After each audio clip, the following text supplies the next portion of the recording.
Cette conférence va maintenant être enregistrée. Bon, donc c'est parti.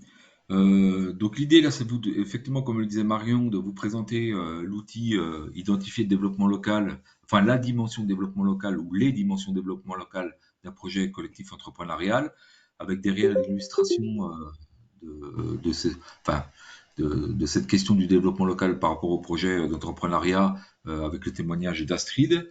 Donc en fait, cet outil que vous avez à l'écran, il est, enfin, on l'a déjà dit, mais je le redis, il est issu de la réflexion qu'il y a eu dans le cadre du groupe de travail qu'on avait mis en place suite à l'étude. Groupe de travail, je le rappelle, qui était constitué à la fois de collectivités, de porteurs de projets et de structures d'accompagnement des projets collectifs.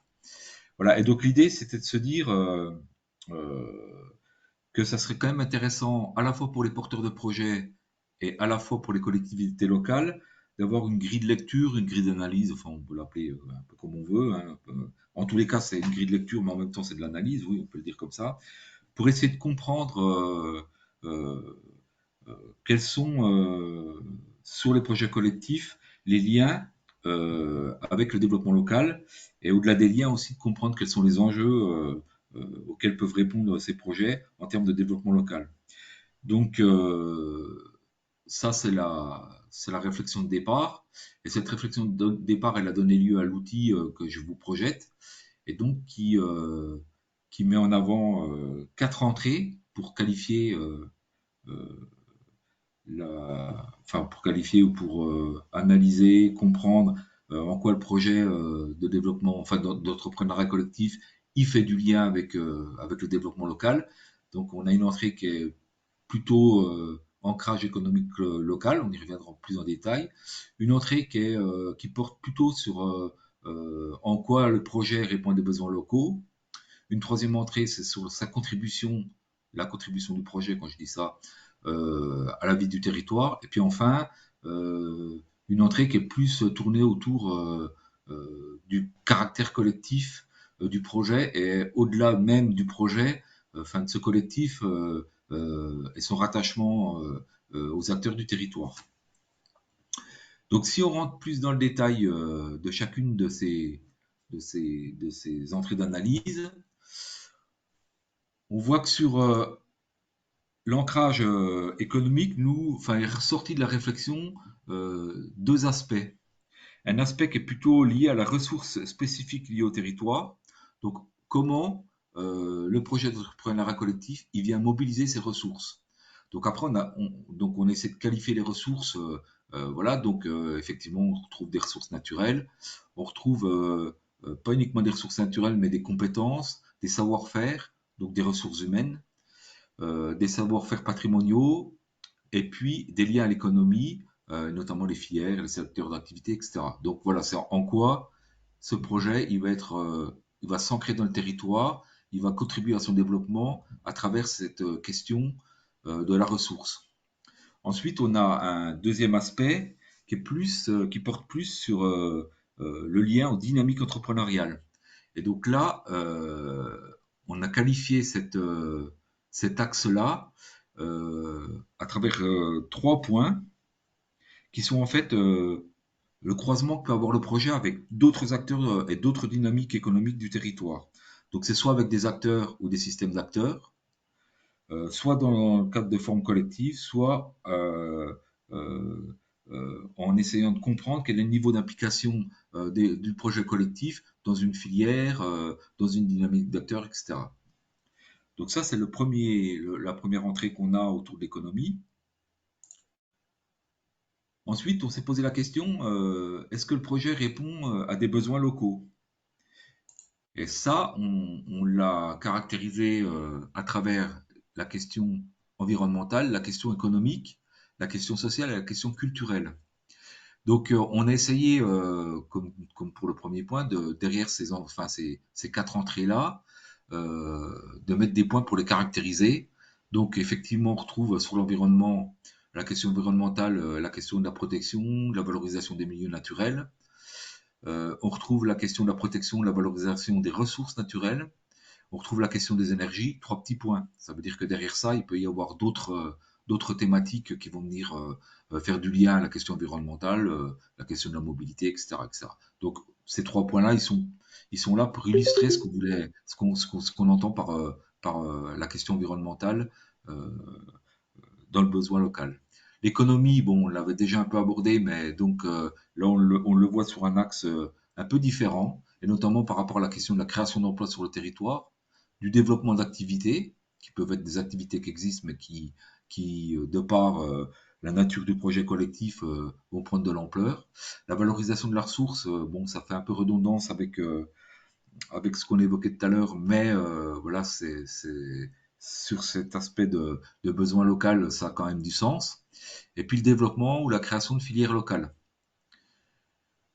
Sur la question sociale, on va retrouver des choses très classiques, hein, mais on va retrouver la question du logement, de l'éducation, de l'alimentation, etc., etc.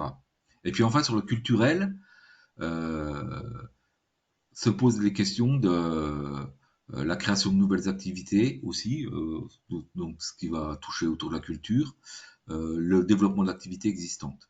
Donc voilà comment nous on a caractérisé ce lien aux besoins locaux à travers ces quatre entrées.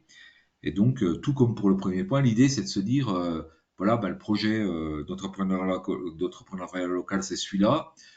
En quoi il va venir répondre à ces différentes questions, à ces différents points qui sont évoqués.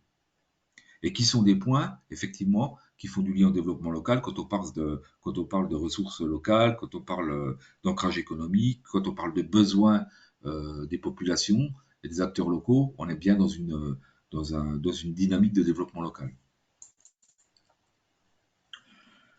Ensuite, on avait la question est-ce que le projet contribue à la vie du territoire hors du champ entrepreneurial? J'insiste là-dessus. On a effectivement, mais ça on l'a dit dans les webs précédentes, hein, tel qu'on a qualifié nous l'entrepreneuriat collectif et tel qu'on l'a perçu. En fait, on se disait, enfin, on a bien mis en avant l'idée, enfin ou le fait qu'on était sur des projets collectifs avec une entrée économique entrepreneuriale, mais que ce qu'on constatait à travers les entretiens qui ont pu être faits dans l'enquête, à travers le type de projet qu'on connaît, c'est que ces projets, au-delà de cette entrée économique entrepreneuriale, souvent ils contribuaient à la vie du territoire, voilà, hors de champ. Et donc, j'avais pris l'exemple, je crois, la dernière fois, de, d'un projet collectif enfin voilà, qui avait créé sur un hameau des activités économiques et qui en même temps, enfin, notamment brasserie, enfin, etc., et qui, au-delà de cette entrée purement économique, proposait à la population des choses qui n'étaient plus enfin, monnayables et économiques, mais qui étaient en lien avec leur activité et en lien avec des besoins ou des attentes du territoire. Voilà, ils proposaient des soirées, concerts, des soirées culturelles, voilà, qui venaient s'adosser à leur activité et qui venaient faire du lien avec les habitants du territoire. Donc là-dessus, sur cette question de la vie du territoire, nous, il semblait qu'il y avait deux aspects qui étaient intéressants. La première, c'était s'interroger sur le fait que ces porteurs de projets manifestent une volonté de contribuer à la vie du territoire. Et puis une deuxième entrée qui était plus de se dire, ces porteurs de projets, est-ce qu'ils mettent en place des partenariats, toujours en dehors de leur volet purement économique, puis ça, on l'a vu sur le premier point. Et donc là, l'idée, c'était de se dire, voilà, ça peut être intéressant de mesurer en quoi ces porteurs de projets, ils arrivent sur un territoire, ils créent une activité, et après, derrière ça, ils sont des acteurs du développement du territoire au-delà de leur activité, où dans le prolongement de leur activité, mais sans qu'il y ait cette donnée économique. Et donc voilà. Donc l'idée, c'est de se dire que sur le premier point, la volonté, euh, c'est de préciser en quoi le projet que vous allez regarder à travers cette grille, eh ben, il vient contribuer à travers des projets locaux, puis il peut les identifier, comprendre comment et pourquoi. Et puis sur le deuxième point, qui est plus sur la mise en place de partenariats, bah, c'est essayer de mesurer quels sont les partenariats qui se mettent en place avec quels acteurs locaux. Et derrière ça, ça veut dire aussi de comprendre quelles sont les dynamiques que ça permet d'amplifier, de créer, etc., quoi. Et puis, on arrive à notre dernier point de lecture, qui est en fait le caractère collectif avéré. Donc derrière ça, nous, enfin le groupe, hein, quand je dis nous, c'est le groupe de travail. L'idée, c'était quand même surtout de voir en comment, enfin, parce que le caractère collectif du collectif porteur de projet, euh, il est là. L'idée, c'est quand même de voir à travers le statut juridique, la prise de capital quand il y en a, la prise de décision, donc la gouvernance, comment, à travers ces trois aspects-là, il peut y avoir aussi du lien entre le collectif et les acteurs du territoire. Et c'est pour ça qu'on va retrouver, par exemple, dans les statuts juridiques, des formules comme le SKIC, SCOPE, PTCE, etc., association, enfin, des structures qui sont, enfin, des structurations juridiques qui sont quasiment tout le temps le cas dans les projets que nous, en tous les cas, on a étudiés ou on a repérés, mais qui ont quand même la particularité de permettre d'associer euh, à travers ce statut juridique au-delà des porteurs de projets, donc des acteurs du territoire. Le deuxième point, c'est sur la prise de capital, bon, voilà, enfin, notamment enfin, sur les scopes, etc. Et puis le troisième, c'est dans la prise de décision. Et donc là, c'est la question de la gouvernance, c'est ce que j'évoquais. Et on voit bien qu'en fonction, effectivement, du statut juridique qu'on va choisir, de qui on va faire, et de qui à qui on va ouvrir la possibilité d'entrer dans l'association, dans la SKIC, etc. Eh ben, ça va jouer sur l'aspect de gouvernance. Donc voilà globalement quel est l'outil. Alors quand même, je l'ai dit tout à l'heure, mais je le rappelle, cet outil il a quand même vocation, enfin en tous les cas, il est tourné vers deux publics. Enfin nous on l'a conçu comme ça, c'est un outil pour les porteurs de projets pour qu'ils puissent bah, projeter leurs projets dans le cadre du développement local du territoire. Et ça a un intérêt, ça a plusieurs intérêts, mais ça a notamment un intérêt, c'est que ça peut être le moyen de comprendre en quoi son projet va venir s'intégrer au développement du territoire, mais au-delà de ça, va venir aussi peut-être euh, s'intégrer potentiellement dans des politiques, des projets, des dynamiques que le territoire est en train de mettre en place. Et donc, à travers cette lecture, ça peut être le moyen aussi de construire des argumentaires destinés aux collectivités ou à des partenaires, voilà, pour démontrer aussi que on n'est pas seulement sur une entrée économique, mais on est euh, des acteurs du développement local, on y contribue, et qu'à ce titre-là, eh ben, il y a des choses, des croisements, des financements, des dynamiques communes qui peuvent être portées et menées. Ça, c'est l'entrée plutôt porteur de projet. Et puis après, il y a une autre entrée quand même qui est importante, c'est l'entrée des collectivités. Alors on l'a dit hein, au travers des trois conférences, on a dit combien, enfin, ce qui était ressorti de façon forte de l'étude, c'était la méconnaissance réciproque des porteurs de projets collectifs et des collectivités, et que voilà, cette méconnaissance réciproque, elle générait euh, des freins pour la mise en place des projets, enfin, des difficultés à communiquer, donc à travailler ensemble, etc.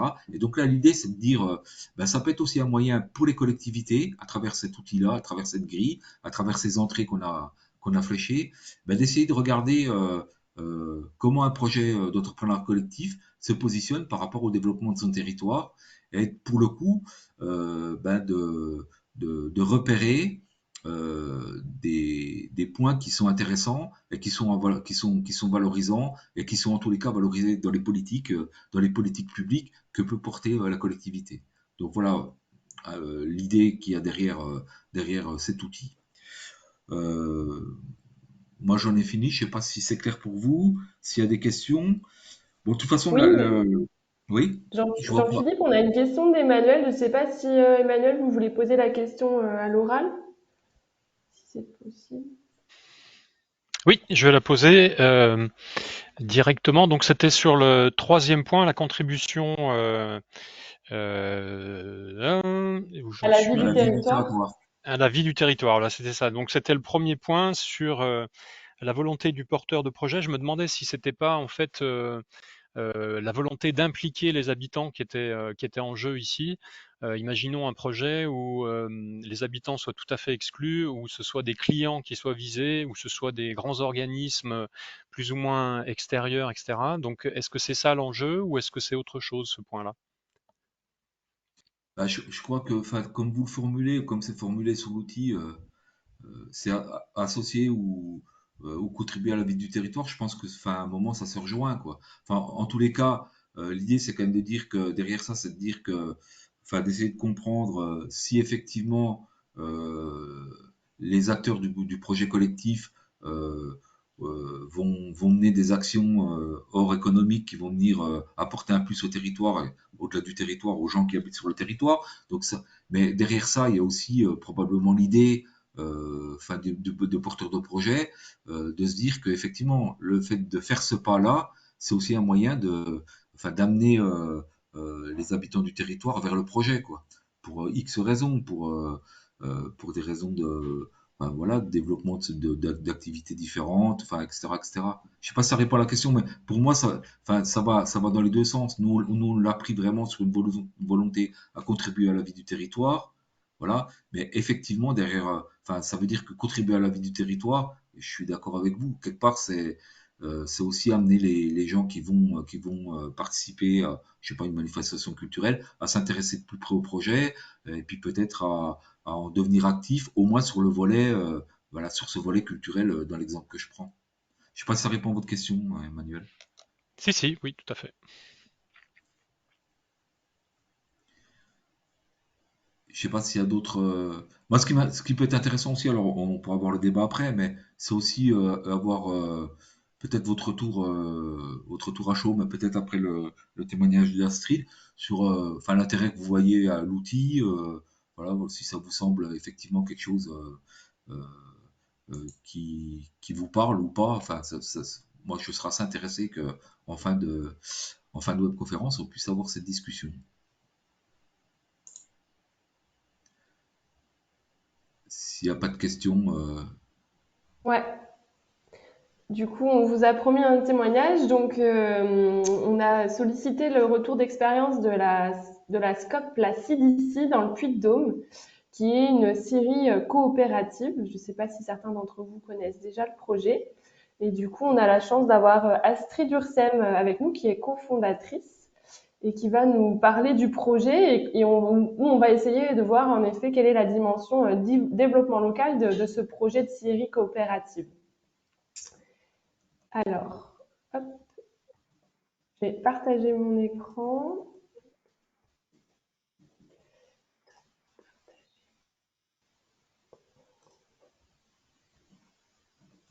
Allez, je te laisse la parole, Astrid. D'accord, merci. Bonjour, je m'appelle Astrid Ursem. Je travaille dans cette scierie depuis 1 an et demi, depuis janvier 2022. Je suis cofondatrice. On était 3 pour monter cette scierie en SCOP. Je suis salariée. Je fais surtout l'administration, l'accueil, le devis. Euh, et voilà. Je dois encore un peu entrer dans le, ou le parler. Donc c'est une scope. On est dans le Puy-de-Dôme. On travaille très local. Donc c'est une scierie. On scie du bois. On fait aussi sécher du bois et on fait l'usinage. Donc on fait des parquets, des lambris, des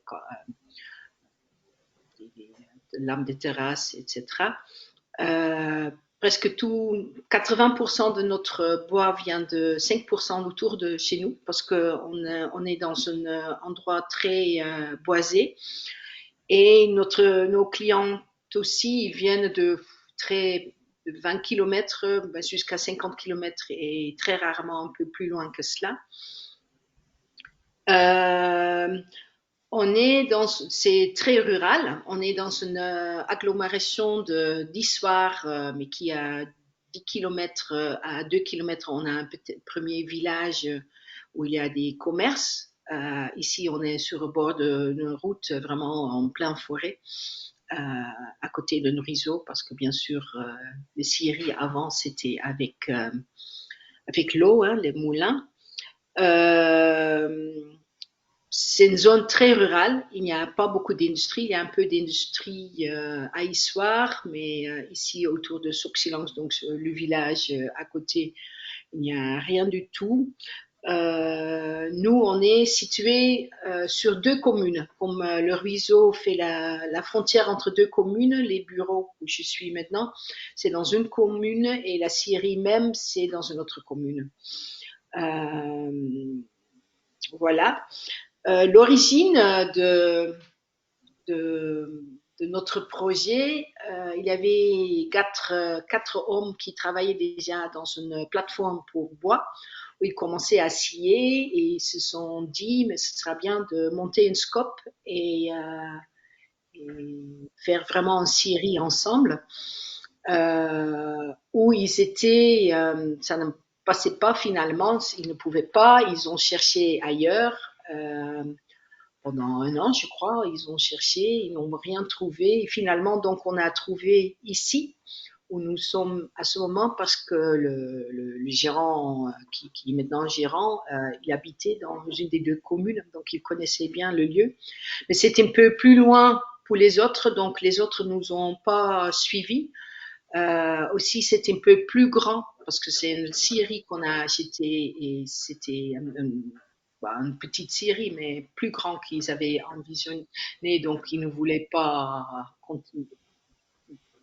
nous suivre non plus. Il y a une personne qui est devenue employée, mais qui ne voulait pas se mettre dans le scope. Donc, c'est Rick, le gérant, qui a remonté le projet avec 2 autres personnes, donc moi. Et donc, nous 2, on était les salariés. Et il y a une 3e personne de l'extérieur qui voulait mettre de l'argent dedans. Donc, c'était assez important aussi. Donc, au début, on était 3 dans le scope. L'année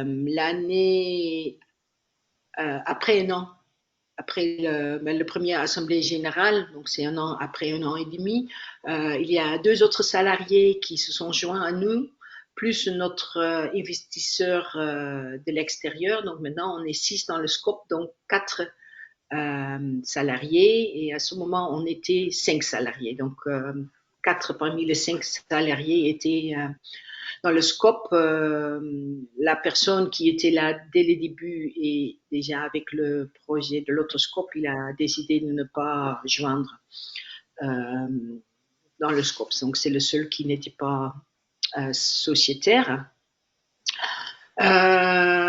Pourquoi on a opté pour une scope?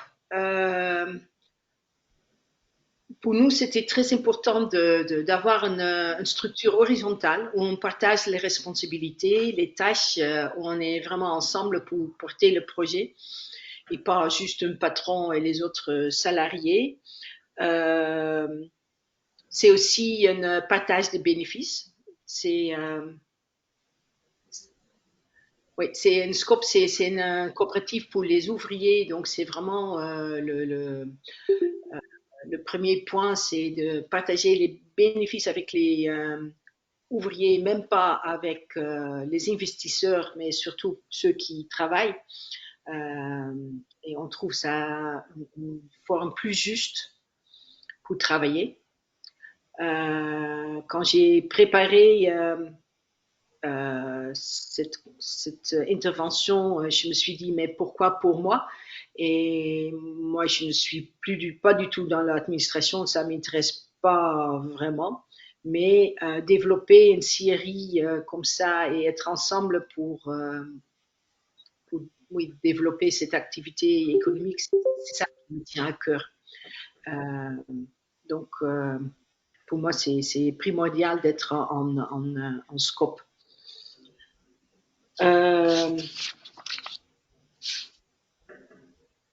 Donc, au début, il y avait, comme j'ai dit déjà, il y avait cette initiative ailleurs pour une petite scierie.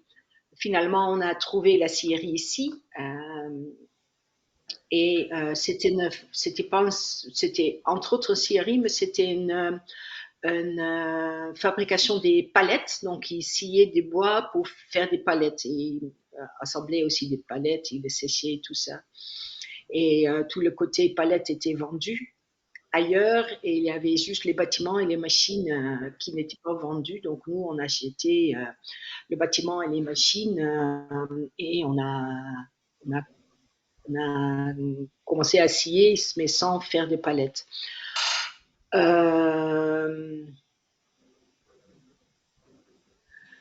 Comment on savait que ça allait marcher? Ben, on ne savait pas, je crois.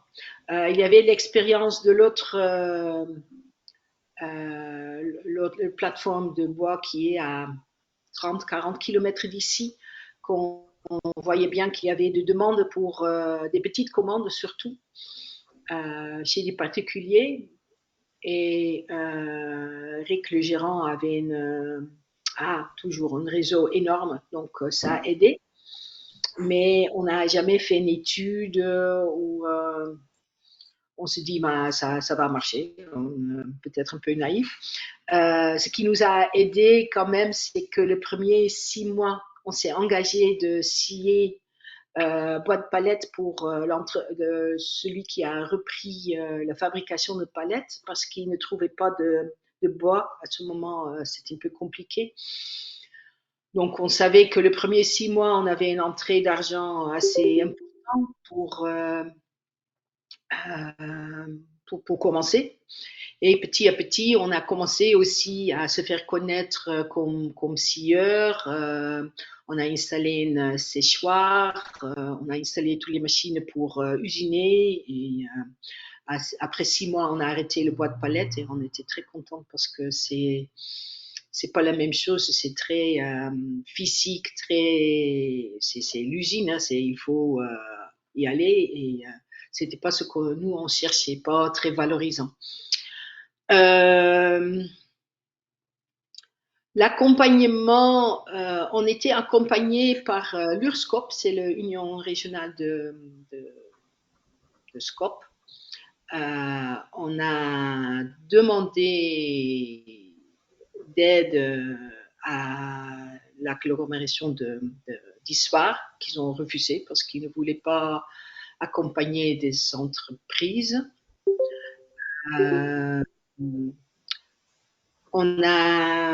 Plus tard, on a eu une subvention de département. Je dois dire, au début, on était avec la tête dans le guidon. C'est l'URSCOP qui nous a accompagnés, mais on n'a jamais pensé à des subventions, tout ça. On voudrait juste commencer. Et donc, c'est après qu'on a vraiment démarré, qu'on a un peu plus d'espace dans la tête pour réfléchir, qu'on a commencé à chercher des subventions. Donc, on a obtenu une subvention de département depuis DOM pour achat de machines, mais c'était après la grande achat de machines qu'on a fait au début, bien sûr. Et on a cherché aussi de l'aide avec la région. Et là, on est trop petit. C'est minimum 50 000, je crois, et en subvention, on n'a pas des investissements si grands que cela. On est dans le parc de Liefre-Forest, le parc régional, et ils nous aident pas vraiment dans le pratique, mais ils sont là pour des questions, ils sont là pour créer des réseaux et ça c'est très important aussi. Mais c'est donc surtout l'URSCOP qui nous a totalement aidés.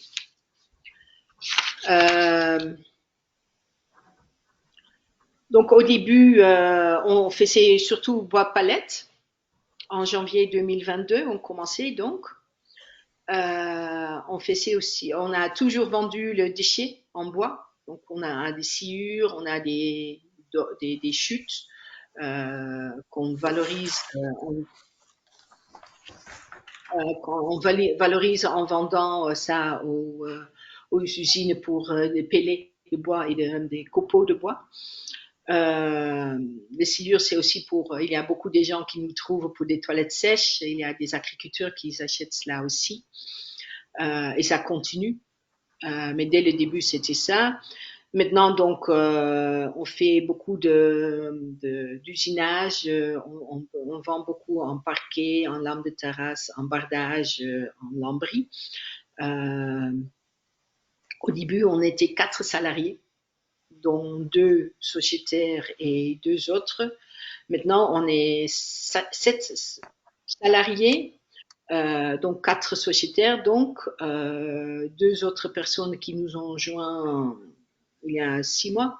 Et depuis un mois, on a un apprenti aussi qui est avec nous, donc on est 7. Au début, quand on était 4, on faisait une réunion une fois par mois avec tous les 4 pour raconter comment un peu ça a marché, tout ça, parce que c'est pas évident au début, et il y avait des moments où on ne pouvait pas payer le salaire à temps, et ça donnait un peu de soucis pour les salariés. Donc on s'est dit, on va discuter une fois par mois. Depuis qu'on a plus de sociétaires, on a que une réunion par mois avec les sociétaires. Parce que c'est surtout la personne qui a des idées de ne pas joindre, qui a vraiment des idées de ne pas se mettre dans la gestion et dans mais aussi les responsabilités financières. Donc, on a dit, ok, si tu décides comme ça, si tu n'es pas sociétaire, on ne va pas t'inclure dans les réunions où on prend des décisions pour les investissements, tout ça.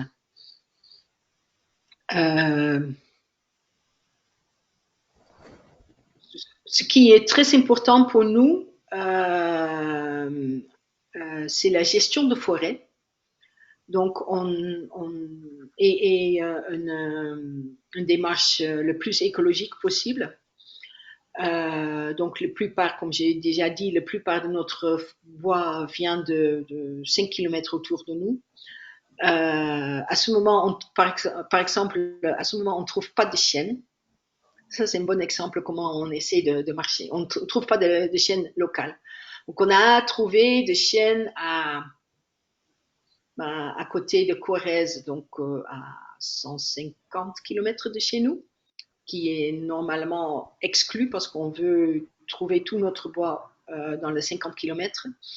Donc, on pouvait acheter des chênes là-bas, ou il y avait une autre option de travailler plus local, mais avec un exploitant de forêt qu'on ne veut vraiment pas travailler avec, qui fait n'importe quoi, qui fait que des coupes rases avec des grosses machines qui ne s'occupent pas du tout de forêt. Donc, il y avait la grande question, est-ce qu'on va acheter du bois plus loin ou est-ce qu'on va acheter du bois plus local? Mais comme on ne sait pas exactement comment c'est coupé plus loin, donc finalement, on a décidé d'acheter plus local. Mais c'est une question qu'on se pose tout le temps. Donc, on essaie d'éviter la coupe rase. Le problème, c'est qu'il n'y a pas tant que ça. On travaille avec plusieurs gestionnaires de forêt qui font des jardinages de forêt. Donc, ils coupent par ici, par là, un arbre. Et nous, on achète presque tout ce qu'ils font, mais c'est pas assez pour nous. Et c'est un peu compliqué encore de trouver d'autres bois qui est géré comme cela. On essaie de luner le bois, donc que le bois est coupé avec la bonne lune. Avec ces gestionnaires, ça marche très bien, mais bien sûr, quand c'est coupe rase, on n'a rien à dire. Et on essaie aussi de promouvoir le feuillu. Normalement, des scieries, c'est presque uniquement des résineux.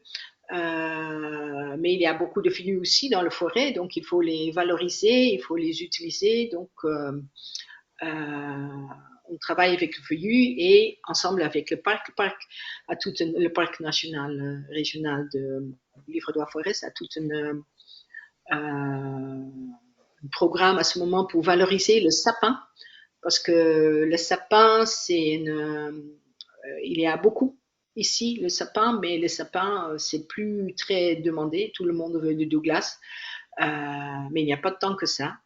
C'est un peu la mode et sapin, ça marche super bien aussi si c'est à l'intérieur. Notre sapin est luné, donc c'est un bois assez dur. Et donc, on essaie de pousser les gens de laisser tomber le Douglas et prendre le sapin. On a eu la première année et même début de cette année encore, on a eu pas mal de problèmes avec le personnel. On essayait de trouver des scieurs. Scieurs, on ne trouve pas vraiment des gens qui savent scier. L'apprenti qu'on a maintenant, c'est une femme qui fait la formation de scieuse à Ambert, donc ça c'est bien. Et il y a, comme c'est un travail assez physique, il y a beaucoup de gens qui ont testé et qui nous ont laissé après.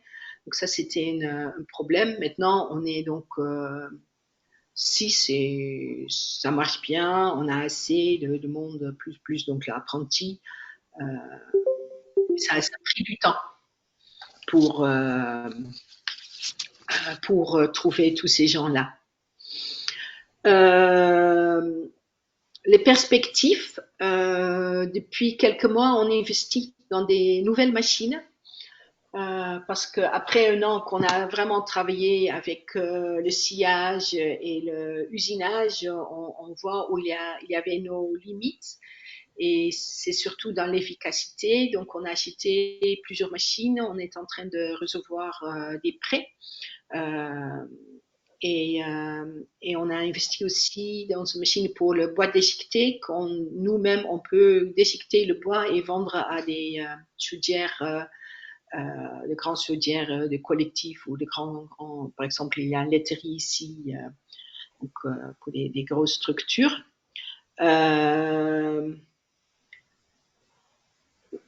Jusqu'à maintenant, ça marchait super bien. La clientèle, on n'avait aucun problème avec la clientèle. Il y avait toujours trop. On a refusé parce que si c'est une attente de plus que 2 mois, ça commence à être vraiment compliqué. Par contre, depuis septembre, on rame. Il y a moins de demandes, moins de commandes. Au lieu d'avoir une liste de commandes pour 2 mois, on a pour 2 semaines.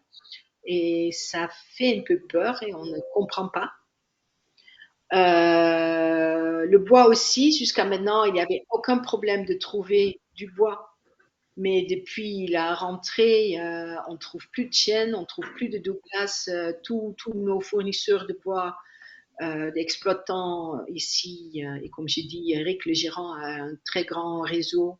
Mais personne coupe de Douglas, personne coupe de chêne. Et on ne comprend pas là non plus pourquoi il n'y a plus ça. On veut faire plus de lambris et parquets aussi avec les machines qu'on vient d'acheter. Mais maintenant, on se pose des questions, où on va. Est-ce que donc les perspectives à ce moment, on est un peu dans le flou. Si vous m'aviez demandé cette question il y a un mois, j'étais totalement plein d'espoir, aucun problème. Mais depuis 2 semaines, on se pose énormément de questions. Voilà, c'est un peu ça mon histoire. Je ne sais pas, parce que j'ai regardé aussi sur votre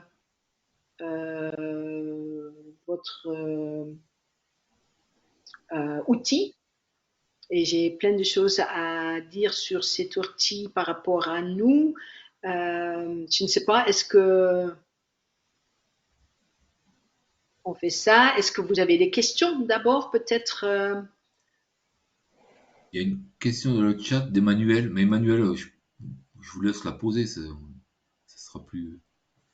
Oui, c'était tout simplement sur la vie en interne ou la prise de décision, la gouvernance, on va appeler ça comme ça, parce que vous avez parlé surtout des réunions avec les sociétaires, mais du coup, comment sont intégrés dans les décisions, alors plus peut-être moins stratégiques, plus opérationnelles à court terme, les salariés qui ne sont pas sociétaires, pour qu'il n'y ait pas un peu aussi voilà, deux vitesses dans l'entreprise. Comment vous gérez cette dichotomie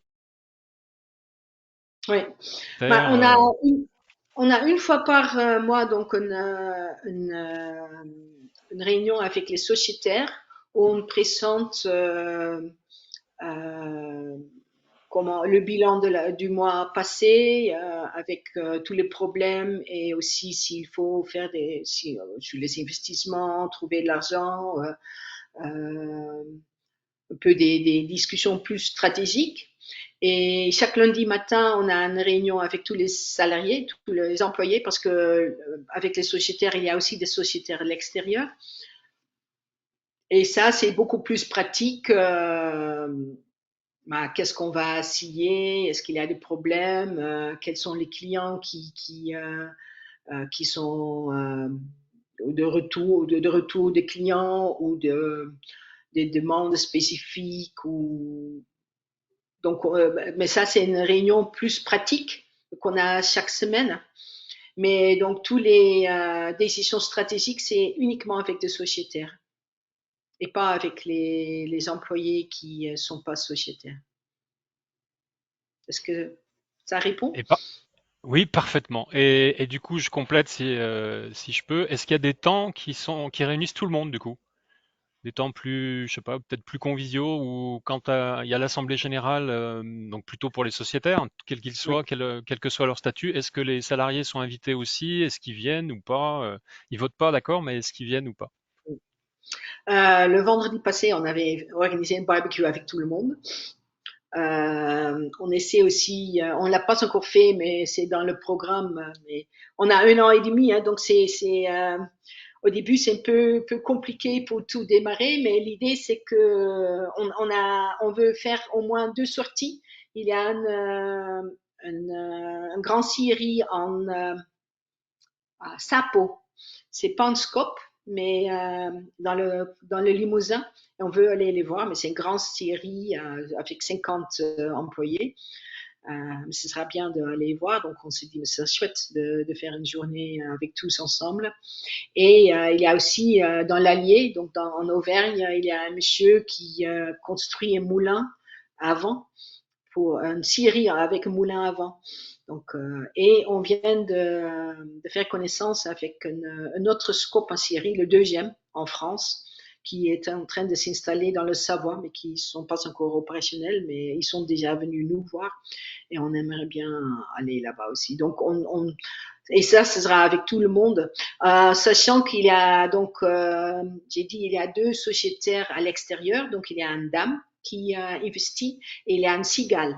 Et les cigales, on dit que on va faire un apéro dînatoire avec les cigales pour faire connaissance, mais pour le reste, ils ne veulent pas du tout interférer dans notre entreprise. Donc après, il n'y aura plus de contact, pas tant de contact avec eux. Je pense qu'on va leur envoyer le bilan. Donc ça, et on a eu donc une première assemblée générale annuelle.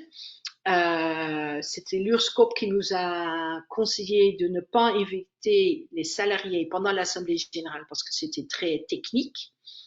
Mais on a fait une sorte d'assemblée générale à côté pour leur expliquer tout ce qu'il y avait, qu'on avait présenté comme chiffres, les décisions qu'on a prises et tout ça. Donc, et ça, c'était avec les non-sociétaires. Voilà. Astrid, du coup, je reviens sur ce que tu viens de dire, c'est que actuellement vous êtes la seule Syrie en scope en France, c'est ça? Ce que j'ai compris, oui. D'accord, ok. Et du coup, ça m'amène à une autre question que j'avais. Est-ce qu'il y a d'autres collectifs qui vous contactent pour avoir votre retour d'expérience, pour voilà, prendre un peu appui sur votre montage? Est-ce que vous avez un peu de la transmission comme ça d'expérience régulièrement ou vous n'êtes pas si connu et c'est pas encore le cas? Il y a déjà plusieurs écoles euh, qui sont liées avec le forêt qui sont venues nous voir pour montrer, et de menuiserie aussi, une école de menuiserie pour montrer qu'on peut organiser autrement la scierie, qu'on peut organiser autrement le bois, où on trouve le bois. Donc ça, comme j'ai déjà dit, on a pas mal de contacts avec le parc qui est venu aussi il y a quelques semaines avec tous les techniciens, il y a une cinquantaine de personnes pour voir le fonctionnement d'une scierie en scope, mais qui a aussi une démarche éthique et écologique. Comme exemple, bien sûr, il y avait l'autre scope qui nous ont contactés pour savoir. Il y a des réunions entre Scope et SIC ici dans le Puy-de-Dôme et en Auvergne, on en participe. Oui, je crois que c'est un peu cela. On a eu une porte ouverte.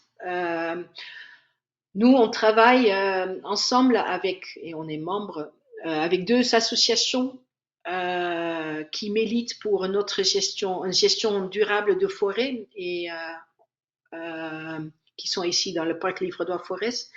Et eux, ils ont organisé une journée ensemble avec nous pour, euh, pour montrer aux gens que notre gestion de forêt est possible. Donc, il y avait une des gestionnaires de forêt où on achète plutôt notre bois qui a fait une balade dans la forêt pour montrer qu'on peut couper du bois autrement que coupe rase et financièrement que c'est plus intéressant même. Après, il y avait les visites dans notre scierie, des portes ouvertes. Et le soir, il y a un petit café associatif dans le village aussi, justement dans le village où nous sommes, qui a organisé une soirée. Donc, c'était ça, on avait organisé ça ensemble et c'était très chouette.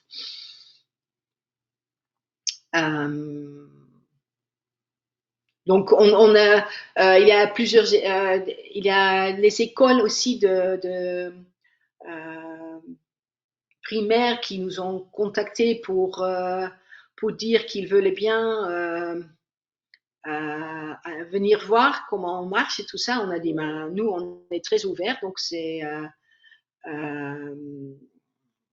pas encore fait, mais ça va se faire. Et je pense, nous, et je ne sais pas si c'est parce qu'on est un scope, qu'on est plusieurs à prendre la responsabilité ou qu'on plusieurs à vraiment se sentir responsable. Oui, c'est que c'est vraiment notre entreprise, je ne sais pas, mais il y a plus d'énergie pour aller vers l'extérieur, parce que je suppose que quand tu as juste un patron qui doit tout faire, tu es trop dans l'entreprise.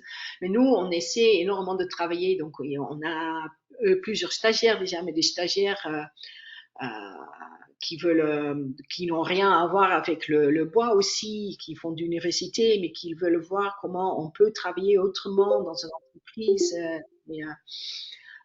Des stagiaires comme ça, comme j'ai dit, plusieurs écoles déjà qui sont venues voir qu'on peut travailler aussi autrement. Et ça, c'est pour nous, c'est très important. Ça illustre un peu ce que disait tout à l'heure Jean-Philippe par rapport au lien au territoire et aux habitants, je trouve. Et du coup, est-ce que tu peux aussi nous dire quelle est la moyenne d'âge des salariés aujourd'hui dans l'équipe? Parce qu'il y a aussi peut-être, comme tu parlais Moi, des je suis largement la plus vieille. J'ai Ok, 61 ans. Après moi, ou avant moi, il y a 49. ok. Et tous les autres entre 23 et 30, 35. Ah ouais, donc c'est quand même assez jeune et il n'y a pas cette question de transmettre les savoir-faire encore. Enfin, il y a des Non, difficultés de recrutement, mais il n'y a pas d'histoire de transmission pour vous. non, Il y on a était très. Jean-Philippe qui a Oui. Pardon. Euh, Oui, parce que quand j'ai regardé votre outil, transmission, patrimoine et tout ça, on est en train d'apprendre. On n'a rien qui. L'ancien propriétaire nous a montré un tout petit peu, mais finalement, pas trop. On a dû apprendre nous-mêmes. Et on a cassé pas mal de scies au début. Jean-Philippe? Moi, j'avais une question, Astrid, parce que moi, ce que je comprends, c'est que, enfin voilà, vous êtes en scope, vous avez une activité économique avec une éthique de production qui va de comment on entretient la forêt, comment on l'exploite, et après, enfin, comment on fabrique derrière et comment on vend avec l'idée de vendre local, de bois local, etc. Donc moi, j'ai l'impression qu'il y a ce support, enfin, cette activité économique qui est conçue comme ça, et du coup, cette activité économique, que ce soit à travers au moins, enfin, d'après ce que enfin, j'ai cru comprendre, les deux associations qui travaillent sur la forêt durable ou éventuellement des demandes comme les écoles qui veulent venir voir comment ça fonctionne, etc. En fait, ça, c'est plus sur, enfin, l'intérêt, c'est votre projet, bien sûr, mais c'est sur peut-être davantage, enfin, la sensibilité forêt durable que vous avez, quoi. Je sais pas si je me fais comprendre. Oui, Donc, en oui, fait, c'est c'est un ça. peu le prolongement de votre activité, je veux dire. Et du coup, enfin, j'ai un peu l'impression que vous nous dites, que du coup, cette activité économique avec cet état d'esprit sous forme scope, etc., enfin, elle prolonge en tous les cas sur le territoire ce souci d'exploiter la forêt de manière durable, quoi. Et que, du coup, ça intéresse d'autres gens et que c'est aussi un axe d'attraction par rapport à votre projet, enfin, qui est considéré un peu comme un support, quelque chose de concret qui se met en place sur ces questions-là. Je sais pas si Oui, j'ai compris, mais oui, si tu oui. peux me redire des choses là-dessus. Je sais pas le parc, comment il se situe par rapport à ça, enfin, etc., quoi. Oui, mais je pense qu'une grande partie de notre clientèle vient aussi chez nous parce qu'on a ce démarche. Et presque tout, on travaille aussi avec les professionnels, bien sûr. Environ 25% de notre clientèle est professionnelle. Et eux, c'est vraiment parce qu'on a cette démarche. Et on travaille avec d'autres scopes aussi dans la charpente. Et, et, et ce que je trouve un exemple pour montrer comment c'est notre façon de travailler. On travaille même, c'est pas, même pas un scope, c'est un architecte qui travaille le bois, mais qui veut travailler avec nous. Et il avait un projet, il a dit à nous, oui, c'est en Douglas, il voulait Douglas, mais je ne peux pas payer plus que ça. Et ça, c'était en dessous de notre prix. Mais on aimerait bien avoir ce projet parce que c'était beaucoup de travail, donc on l'a accepté. Et après, il a dit, et maintenant j'ai un autre projet, mais là, je peux vous payer tant. Et c'était au-dessus de notre prix. Et ça, je trouve vraiment génial qu'on n'ait pas, comme on attend toujours des entreprises, qu'on essaie de vraiment baisser le prix, peu importe les conséquences, mais qu'on essaie vraiment de travailler ensemble et faire ça ensemble. Et le même avec tous les professionnels, il y a des moments où on dit, nous, on est un peu en problème trésorerie et on demande s'ils peuvent payer plus. Et il y a des gens qui disent, on te paye déjà plus tout parce que à ce moment, on a de trésorerie. Et à un autre moment, nous, on a assez de trésorerie et quelqu'un dit, je suis un peu court, donc tu payes en 2 mois. Et donc, c'est vraiment donnant avec les entreprises. Et ça, je trouve vraiment génial pour travailler comme ça. J'avais une dernière Oui. question. Enfin, tu nous as parlé vous aviez un sociétaire qui était une cigale. Je trouve que ça, c'est vraiment intéressant. D'une part, parce que les cigales, c'est pas très bien, c'est pas très connu, et enfin, suivant les territoires sous-utilisés. Donc, j'aimerais que tu nous en dises quelques mots et j'aimerais que tu nous expliques, voilà, comment vous en êtes arrivé voilà, à avoir un sociétaire qui soit une cigale, voilà, enfin, comment ça s'est passé et voilà, comment tu trouves, enfin, qu'est-ce que t'en penses, quoi, enfin, Ouais, ouais. Les cigales, je ne sais pas si tout le monde connaît, c'est des groupes, des clubs d'investisseurs pour des petites entreprises, oui, des petites entreprises souvent bio, écologiques, éthiques. sont un groupe des gens de 5 à 20 personnes, je crois, qui mettent de l'argent ensemble qui épargnent de l'argent ensemble chaque mois. Et à un moment, ils ont de l'argent et ils cherchent où ils peuvent investir. Et ils mettent de l'argent dans ton capital pendant 5 ans sans aucun intérêt. Et après 5 ans, il faut le rembourser. Donc ça, c'est très intéressant. Pour un scope, c'était un peu plus compliqué que cela, mais pour une entreprise normale, c'est très intéressant parce que tu as plus de capital propre. Et donc vers les banques aussi, ça peut être un levier pour avoir des emprunts. Il y a plusieurs cigales qui nous ont contactés et finalement on a travaillé avec un qui nous ont prêté juste 3 000 euros. Pour nous, c'est pas grand chose, mais c'est c'est le symbole, c'est chouette. Et voilà, ils ont investi, ils ont mis de l'argent en juillet, donc c'est pour 5 ans.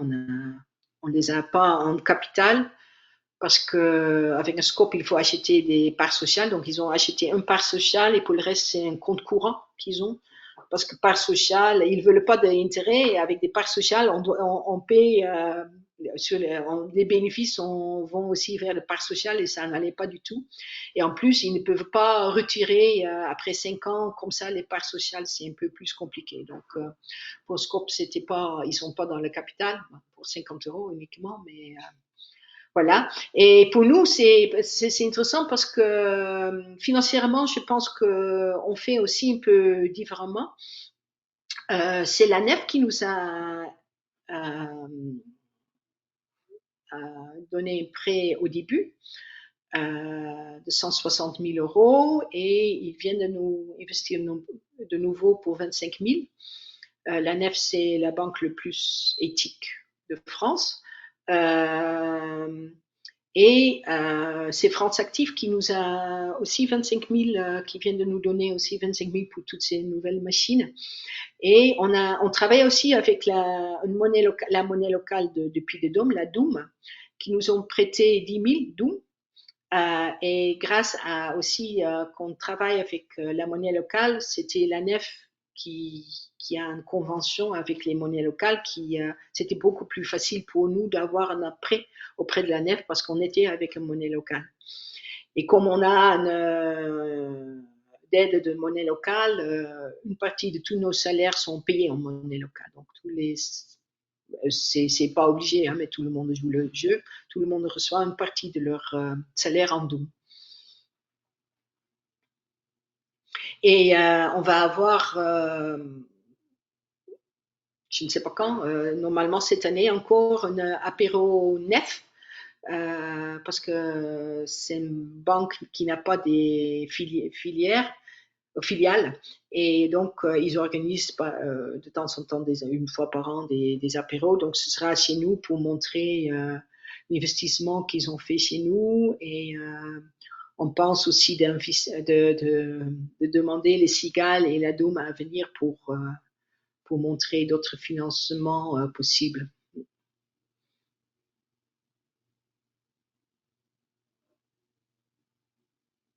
Merci Astrid. Est-ce qu'il y a d'autres questions parmi les participants?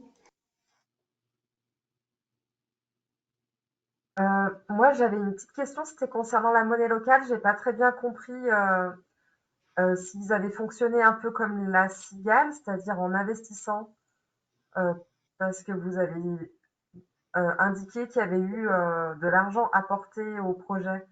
Donc c'est là où j'ai pas très bien saisi comment ça avait fonctionné.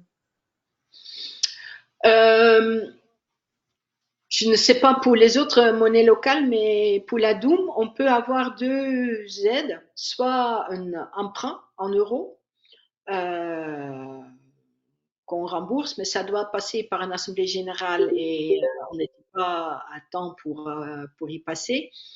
Ou on peut avoir une aide de trésorerie, ça c'est en Doum, et on donne des chèques et ils encaissent les chèques au fur et à mesure quand nous on dit c'est ok.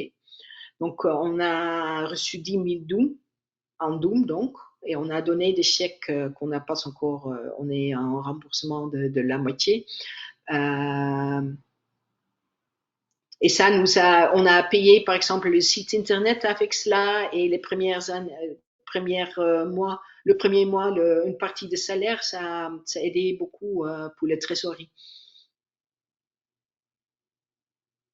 Pour bien comprendre, en Ça, fait, pour bien comprendre, la Doom a investi enfin, dans le projet et la manière enfin, le retour que vous faites, c'est que enfin, la somme qu'a investie, enfin, elle repart à travers les salaires sur une partie du salaire qui est versé en Doom, c'est ça ou c'est bien oui. ça? On a une partie de salaire est versée en Doom et on a aussi des dépenses qu'on fait en Doom, par exemple tout ce qui est encre et tout, et donc le site internet, le café, il y a, il y a des dépenses qu'on peut payer en Doom. Bien sûr, jusqu'à maintenant, on ne peut pas encore payer nos bois en Doom. On y travaille, mais ça donne un peu peur de recevoir 10 000 Doom, je pense, dans une seule fois. D'accord, c'est très intéressant ça. Il y a une version numérique du coup? Ou c'est que Il y a les deux. Oui, ok.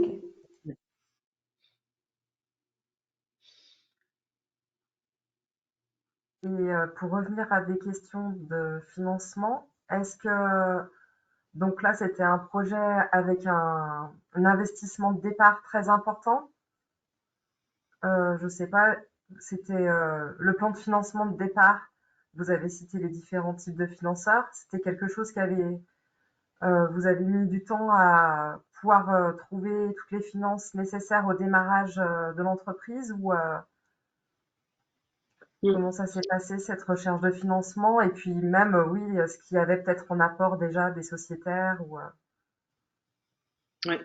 On était 3 sociétaires, on a mis en total 60 000, donc capital propre. On avait un emprunt de 160 000 à la nef. C'était très facile d'obtenir un emprunt chez eux et c'était chouette parce qu'ils réfléchissaient vraiment ensemble avec nous et on n'avait pas l'idée qu'on était en face d'une banque et qu'il fallait se défendre, mais c'était vraiment développer les idées ensemble. C'était bien. J'ai oublié de le dire, on a eu aussi un emprunt de 30 000 euros avec l'URSSCOP. Socoden, c'est une partie d'URSSCOP qui donne des emprunts. Donc ça, comme on était accompagné par l'URSSCOP, c'était pas difficile non plus. Et donc les 10 000 de la Doom, donc on avait 260 000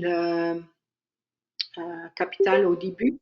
On pouvait utiliser, dont je crois que c'était 230 000 l'achat de terrain, les bâtiments et les machines, et un peu de trésorerie. Trésorerie, c'est notre grand problème. On n'avait pas prévu cela. Et avec l'URSSCOP, il faut toute une calculer avec les trésoreries, tout ça, si ça allait, et tout allait bien, mais tout le temps, on a plus ou moins 20 000 euros en factures qui ne sont pas encore payées, bien qu'on pensait que tout serait payé tout de suite. Donc ça, c'était un peu trop naïf de notre part. Et le bois coûte énormément d'argent. Donc, souvent, on a 10, 20, 30 000 euros factures à payer. Ce qui nous aide énormément, c'est les acomptes. Donc, il y a des commandes, on demande 30% d'acompte. Mais comme on n'a pas beaucoup de commandes à ce moment, ça, c'est un grand problème. On a je crois qu'on a 2 000 euros en acompte au lieu de 20 000 qu'on avait avant. Donc ça, tout ça ensemble, c'est un peu compliqué aussi. Et là, vos difficultés que vous traversez en ce moment, vous avez vos contacts dans la filière bois, ils partagent ce constat-là ou vous n'êtes pas trop en lien avec les autres scieries, vous savez pas si c'est aussi, ils sont aussi concernés? Bah, c'est c'est encore assez récent, hein, donc on commençait à discuter un peu avec des charpentiers, tout ça, des professionnels. Mais on savait déjà depuis un moment que c'est un peu moins. Et, euh, mais ça c'est parce que oui, c'est peut-être intéressant euh, de raconter cela parce que j'ai pas fait ça. Donc on a plusieurs des clients locaux. On a 75% des particuliers et on nous trouve parce que avec notre démarche, ça parle, mais on est aussi un des seuls scieries qui fait des petites commandes. On peut venir ici pour une seule planche et là, ça n'existe presque pas. Donc ça aussi, ça aide pour avoir des clients. Les autres scieries ne font pas ça, donc c'est un peu difficile à comparer. On n'a pas encore, on est en lien avec plusieurs scieries, mais on n'a pas encore discuté cela parce que c'est vraiment depuis, je dois dire que c'est cette semaine qu'on se dit, ouh là là, ça ne va pas. Parce qu'on pensait que ça allait. Normalement, on met une petite annonce sur Boncoin et les commandes arrivent par centaines et non, pas cette fois-ci. Et on a mis le Boncoin la semaine passée et ça marche pas très bien. Donc voilà. Il y a une main levée. Oui, c'était pour demander si le prêt que vous a accordé France Active était en lien avec le besoin de trésorerie, le besoin fonds de roulement, ou si c'était en lien avec un investissement. C'est en lien avec un investissement Parce qu'ils ils peuvent pour aussi mettre. aider sur le soutien à la trésorerie, hein, France Active. Oui, Ouais. oui, oui. Oui, oui, oui. Nous, on pense, oui, mais c'est un peu, on pensait de pouvoir financer les machines avec notre trésorerie, et c'était le comptable et l'URSSCOP qui disaient, ben, il faut mieux demander de financement pour cela, pour avoir plus de trésorerie. Donc nous, maintenant, on a investi 30-35 000, mais on n'a pas encore reçu les prêts. Donc, finalement, ça va nous aider pour la trésorerie.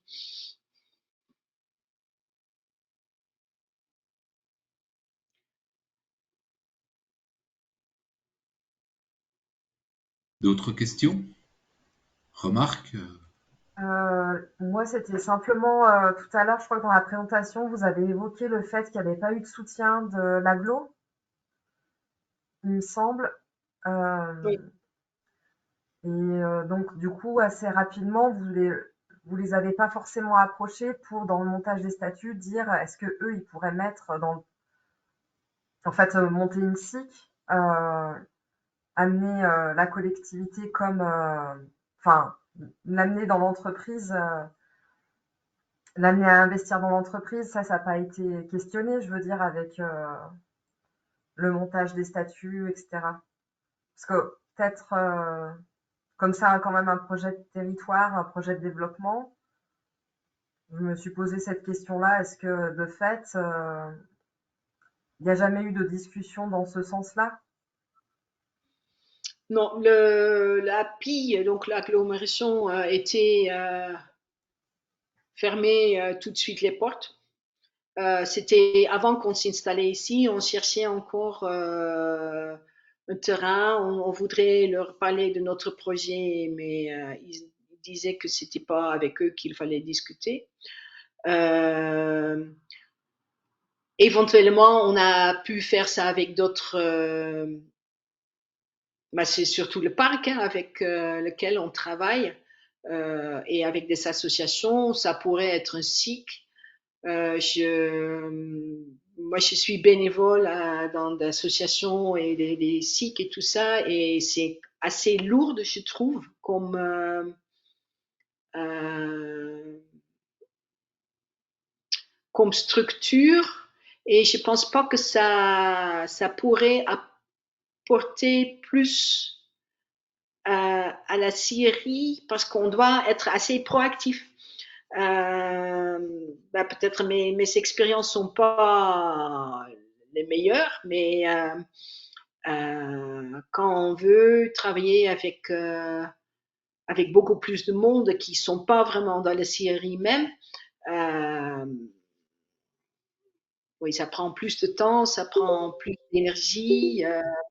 Et je ne sais pas, un Syrie qui est quand même une entreprise, parce que je connais le SIC plutôt dans des, par exemple, je suis dans le CA de laverie de verre qu'on a monté ici dans le Puy-de-Dôme. On travaille beaucoup avec d'autres laveries chez vous, je suppose. Euh, on est en train de le faire en SIC aussi. Mais ça, c'est pas juste l'entreprise pour gagner de l'argent et payer des salaires et tout ça. C'est beaucoup plus de développement de réutilisation de verre et tout ça. On pourrait dire que nous aussi, on essaie de développer une autre façon de travailler le forêt, mais je pense que pour nous, c'était jamais une question, hein, mais moi, je ne serais pas très pour parce que je trouve que c'est une structure trop lourde pour une petite entreprise comme nous. Moi, Il y a une chose que j'ai pas encore raconté aussi qu'avec le parc, donc on est maintenant deux scieries en SCOP et une scierie en SAPO en France. Mais on est aussi une petite scierie et ici dans le parc et peut-être ailleurs aussi, il y a énormément de soucis que toutes les petites scieries se ferment et il n'y a que des grandes qui restent. Et le parc nous utilise aussi énormément comme exemple pour montrer que ça marche. Jusqu'à maintenant, ça marchait bien. Et euh, pour essayer de trouver des repreneurs d'autres scieries qui sont tous en train de fermer. Et Et nous, est-ce on que du coup, travaille. tu as l'impression que le fait que ce soit un projet collectif, ça vous rend plus résilient ou plus que ça vous aide à justement résister à ça ou qu'est-ce qui ferait que pour vous ce serait un avantage ou pas d'être en collectif ou d'être une petite série? On porte ça ensemble. C'est depuis que les deux autres salariés sont devenus sociétaires. Euh, Quand je discute avec eux, ils sont pas salariés, on est ensemble dans la même entreprise, on le porte ensemble. C'est pas très tangible, mais je sens une différence. C'est vraiment, oui, on est ensemble, on n'est pas, bah, c'est le gérant et moi qui gère quand même l'entreprise, moi qui connais tous les chiffres et tout ça, et lui qui connaît le réseau. On fonctionne ensemble, mais avant on n'était que deux, et maintenant il y a deux autres qui n'ont pas la même responsabilité parce qu'ils travaillent dans la scierie, mais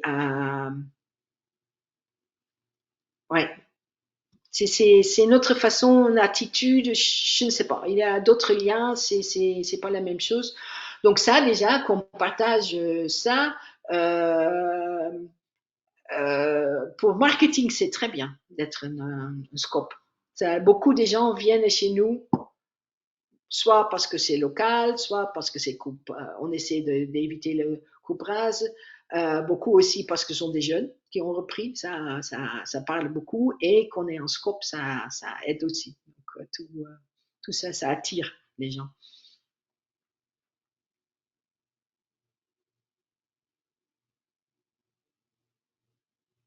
T'avais une question, Jean-Philippe? non, moi, c'était assez bien répondu dans ce qu'elle a développé. D'autres Questions, réflexions, etc. Tout est clair? Astrid, Astrid, tu tout à voulais l'heure, dire quelque chose? Ouais, vas-y. Pardon. excuse-moi. Ouais, tu nous disais que sur l'outil, par rapport à votre expérience, sur le petit outil qu'on a présenté, tu avais des choses à dire. Donc, on veut bien t'écouter sur ce sujet. Oui, moi j'ai un peu coché des cases. Euh, bah, si c'est ça que tu veux que je raconte un peu comment on entre dans cet outil-là. Donc il y a d'abord j'ai une A4 et les lettres sont assez petits, hein, donc les ancrages économiques locaux, bah, je pense que c'est euh,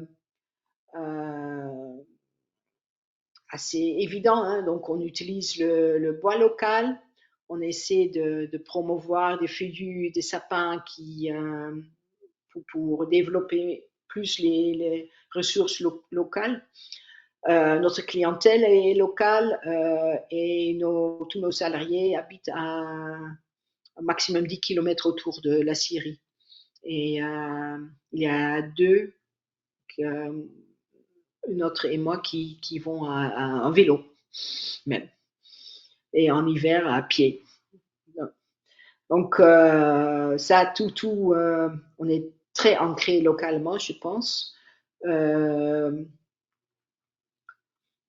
Bah, aussi dans la dynamique de développement ou oui, entrepreneurial de territoire, bah déjà nos partenaires, comme j'ai dit, le gestionnaire de forêt, bah, il travaille à 5 km d'ici. On travaille avec le parc, on travaille avec ces associations pour un développement d'une gestion de forêt durable. On est en train de réfléchir de monter un groupement forestier pour des investisseurs, qu'on achète du forêt ensemble et qu'on gère ça autrement. Pour nous, c'est pour assurer qu'on a du bois qui ne vient pas de coupe rase, donc qu'on aura plus de bois comme ça. Euh, et donc une gestion durable de ces forêts-là. Euh, donc aussi, comme j'ai dit, avec les cigales, avec la Doum, c'est aussi, ce sont des dynamiques de finances localement. Et euh, là, je pense que ça, c'est un peu l'ancrage économique. Je ne sais pas si ça vous va ou comment avec vos expériences ou vos exercices sur ce premier point sur l'ancrage économique local. Oui, tout à fait, mais oui, oui. Moi, Oui. ce que j'ai entendu, je trouve que c'est, ouais. Ouais. Et les besoins locaux, donc comme j'ai dit, ben, on a créé d'emplois, on valorise les ressources, etc., hein, le parti économique. Comme j'ai dit, ben, il y a beaucoup de demandes pour des petites quantités et aussi des produits non standards. Euh, Normalement, par exemple, un chevron, c'est 6 par 8 cm, mais nous, on peut faire, je viens de faire un devis pour 6 par 6, et donc, c'est pas un produit standard, et tu le trouves pas normalement dans des grands scieries ou dans des magasins de bricolage. Donc, nous, on fait ça, et c'est vraiment une demande des gens qui viennent même un peu plus loin pour nous demander, ben, on a besoin de ça et on ne trouve pas ça. Par exemple, à ce moment, on a un devis, ça c'est une cliente donc un peu plus loin dans l'Allier, c'est énorme le devis. Euh, il a des chevaux, donc peut-être c'est un centre équestre, je ne sais pas. En tout cas, il veut des bardages pour ses chevaux, pour, je crois que c'est 600 mètres carrés. Mais comme c'est des chevaux qui donnent de force, il veut 4 cm, bardage de 4 cm. Ça, il ne trouve nulle part. Donc finalement, il est venu nous voir et nous, on peut le faire parce qu'on travaille beaucoup sur demande. Donc ça, c'est bien que c'est un peu moins local, il est peut-être à 100 km, mais quand même, c'est important qu'on travaille sur mesure et des petites quantités aussi. Donc, création de filières locales avec on est en train de discuter avec plusieurs personnes qui travaillent dans le bois si on ne peut pas, et aussi avec le parc, mais avec l'association et avec des charpentiers, avec des gestionnaires de forêt, des propriétaires de forêt, si on ne peut pas avoir une sorte de tampon ou label, c'est trop, mais qu'on montre que c'est vraiment le bois local géré autrement. Que si on peut, on est en train de discuter aussi avec la Doum qui veut nous aider dans cette démarche-là, mais on est un peu flou encore. On parle et on discute. Donc, on n'est pas encore là, mais donc développer une filière de bois local et gérée durablement, ce sera chouette si on pourrait mettre ça en place. Et si possible Avec un projet de label, si je comprends bien. Oui, mais par exemple, le parc a dit que le label, c'est trop lourd. Donc, peut-être pas un label. Il y a quelqu'un qui travaillait, il y a je ne sais pas exactement si c'est un label bois de Massif Central. Je crois que ça, c'est un label qui a travaillé là-bas, qui disait mais ce sera bien de développer quelque chose de plus local, mais peut-être comme de nature et progrès, que entre nous,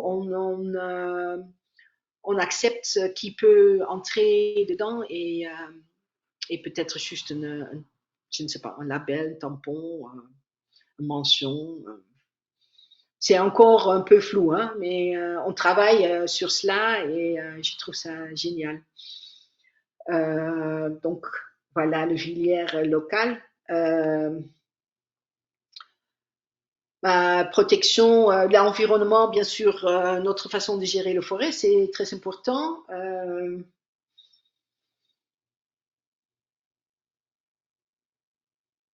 Oui, aussi des choses comme travailler le plus local possible, donc pas beaucoup de transport. C'est quand même c'est important aussi. Énergie, on produit de bois d'énergie, mais c'est parce qu'on a des déchets et on veut les valoriser, donc c'est même pas une idée qu'on veut faire ça, mais c'est juste pour gagner un peu plus d'argent. On va avoir pour l'énergie, mais je ne sais pas si ça entre là. On vient de signer un contrat pour des panneaux solaires sur notre toit. Et normalement, on va avoir 41% de notre consommation d'électricité qu'on va produire nous-mêmes. On a aussi une bief et avec le droit. Et donc, on est en train de réfléchir comment développer cela, mais on n'a pas encore eu le temps pour ça. Mais il faut voir avec le police d'eau qui est possible et tout ça. Mais on se dit, si on pourrait produire de l'électricité en été avec des panneaux solaires et en hiver, on est au fond d'une vallée. Hein, donc, en hiver, on n'a pas beaucoup de soleil. Et en hiver, avec l'eau qui est... Normalement, on a un peu d'eau en hiver, donc ça sera chouette. Donc, ça, c'est des choses qu'on est en train de réfléchir. Oui, une chose nous, on a construit des toilettes sèches pour des événements. Donc, on les loue ou on les prête gratuitement, ça dépend des événements. Et on les vend aussi. Donc, ça, c'est un peu... c'est aussi une protection d'eau, je suppose.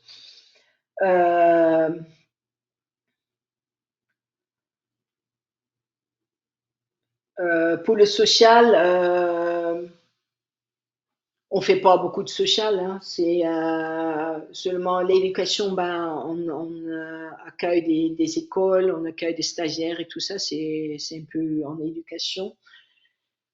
Et culturel, mais comme j'ai dit, on a organisé une porte avec des associations, une porte ouverte avec un concert le soir. Euh, on vient de commencer à discuter, mais c'est cette semaine uniquement. Je me rappelle plus exactement comment. C'est une organisation des événements qui veut le faire une sorte de randonnée autour de Soxinange et qui veulent bien nous inclure dedans et pour des événements culturels, des concerts et tout, des contes et on est en train de réfléchir si on peut faire une comment dire sculpture avec tronçonneuse. Qu'on aura ça ici que les gens peuvent regarder cela. Donc on fait des petites choses. On n'organise pas vraiment des grands concerts et tout ça. Chez nous avec toutes les machines, c'est trop dangereux aussi. Mais on est toujours ouvert pour faire des choses. Donc ça, c'est pour les besoins locaux. Ça vous va? C'est parfait, Après, merci. pardon? On continue. La vie du territoire avec la participation aux associations, organiser des visites. On veut aussi organiser une porte ouverte pour les deux communes parce que pour faire connaître plus les deux communes sur le territoire on est pour leur, leur savoir qu'on est là et pour qu'ils puissent voir comment on travaille.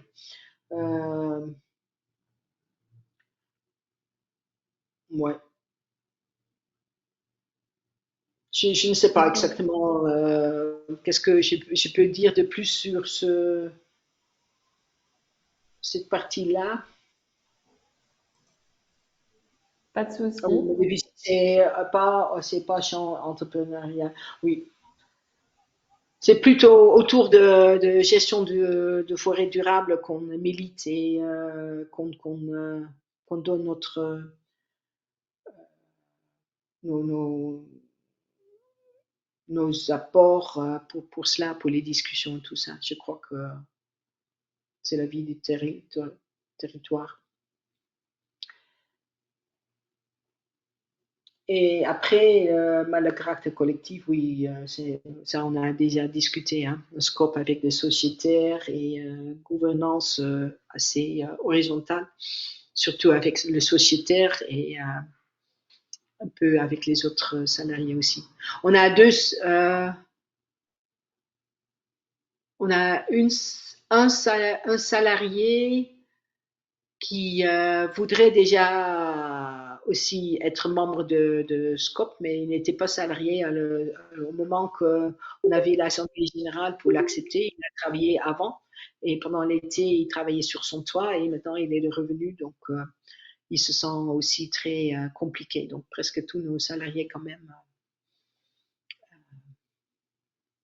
sont Merci à Astrid. Et du coup, par rapport à l'outil que tu viens de balayer, est-ce que par exemple, tu penses que ça peut être quelque chose qui peut être utile si jamais tu veux retourner voir l'agglo ou une autre collectivité et construire un peu un argumentaire pour les convaincre de l'intérêt de votre projet pour le territoire et de l'importance que vous ayez un soutien, que ce soit financier ou en termes d'ingénierie, que vous soyez par exemple là, enfin, vous pouvez aussi avoir des appuis techniques en termes de conseils ou de relais ou de communication, comme fait un peu le PNR, quoi. Est-ce que ça, cet outil, tu penses que tu vas le réutiliser dans ce sens-là ou toi, tu penses qu'il n'est pas adapté pour vous? Je pense pas que je vais prendre l'outil et l'amener quelque part, mais ça montre des points qu'on peut utiliser pour discuter et pour convaincre si besoin.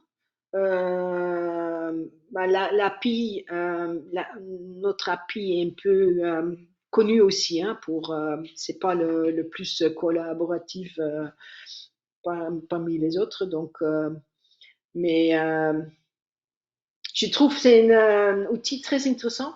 D'origine, je suis sociologue pour le développement rural, donc ça me parle énormément. Et, euh, et je me suis dit déjà, ben, ce sera intéressant oui, d'utiliser ça dans d'autres terrains pour voir, ouais. Donc, j'ai pas encore réfléchi plus que cela, mais ça amène beaucoup plus de points qu'on pense normalement. Les points d'attention. Il y a beaucoup plus de points d'attention. Et ça, je trouve ça très intéressant. Comme Jean-Philippe disait déjà, il y a un peu de doublage entre l'ancrage et le besoin locaux. Bon, on saute ça. Et, mais oui, non, Et c'est intéressant. merci. Et parmi les participants, vous avez, enfin voilà, comment vous pensez peut-être réutiliser cet outil ou pas? Qu'est-ce qui manquerait ou qu'est-ce qui est un plus?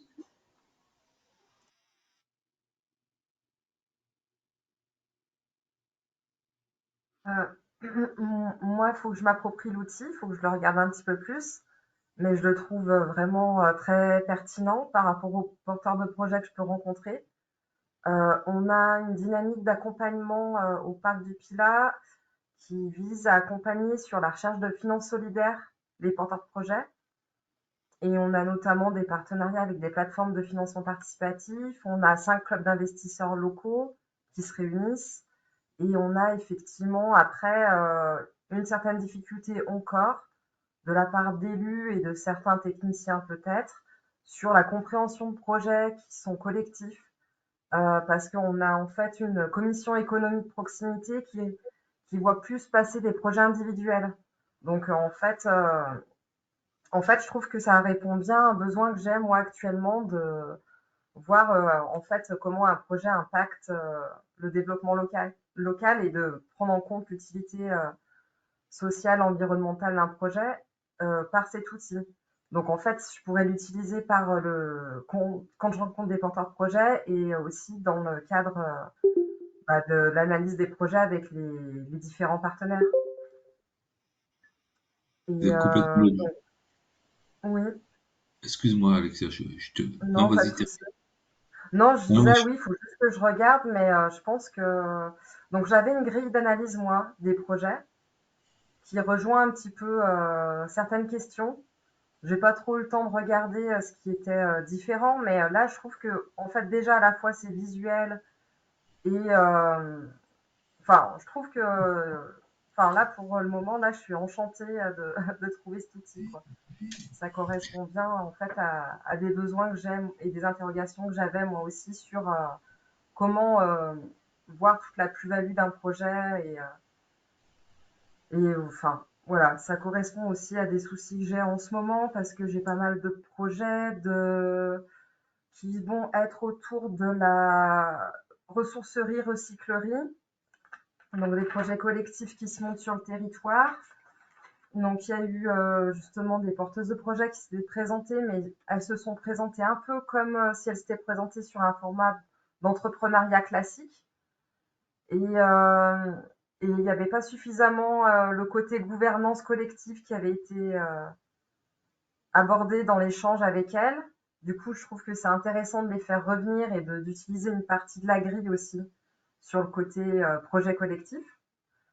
Voilà. Après, il y a d'autres. J'ai vu encore hier un porteur de projet qui travaille sur du stock de réemploi des matériaux du bâtiment et qui est dans une association. Donc voilà, il y a tout un. Donc en fait, il y a pas mal de projets quand même qui sont.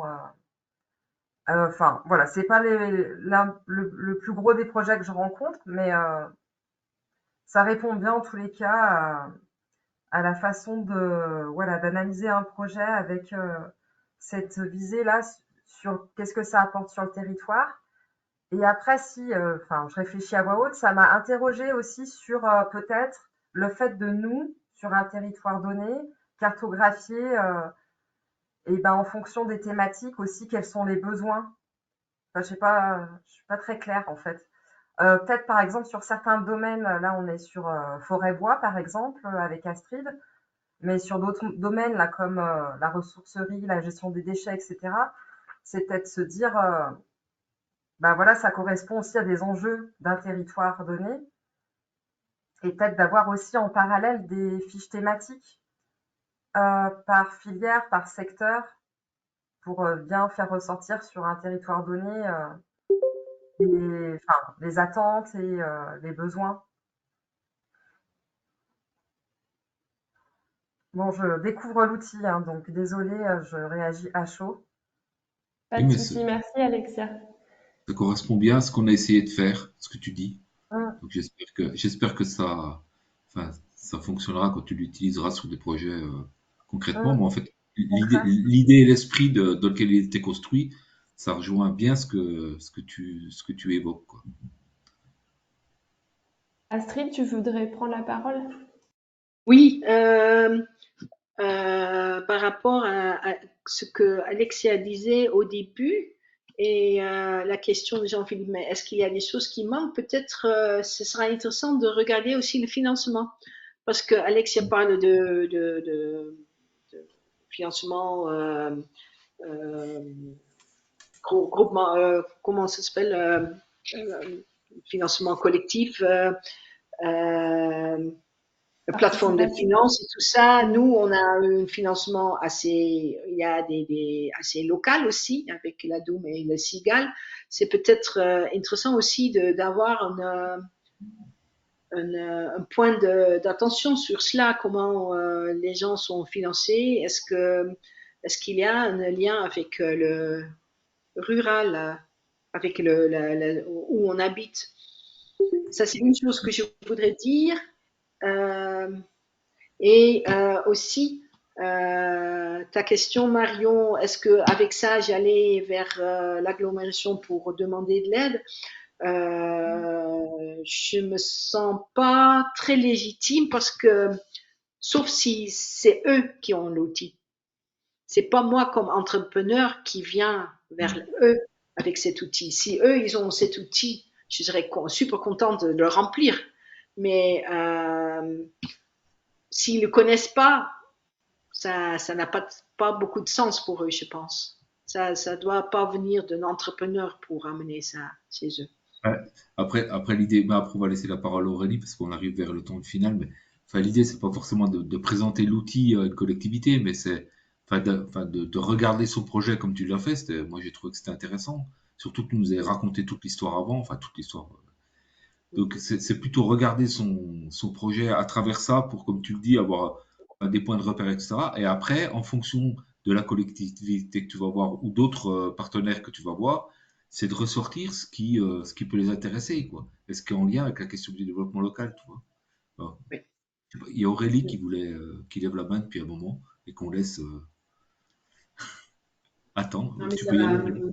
ça va pas être très original ce que je vais dire et ça fait complètement le lien avec ce qui vient d'être dit. Pour le coup, accompagnant spécifiquement des groupes de producteurs dans le cadre de commercialisation commune, collective de leurs produits fermiers, euh, plus spécifiquement des magasins de producteurs. Moi, je vois vraiment l'utilisation notamment de l'outil présenté aujourd'hui plutôt comme un outil d'aide à la réflexion et d'aide à la formalisation des idées et du projet, notamment pour des groupes en création, mais pourquoi pas même pour des groupes déjà existants qui souhaitent revoir leur stratégie et évoluer.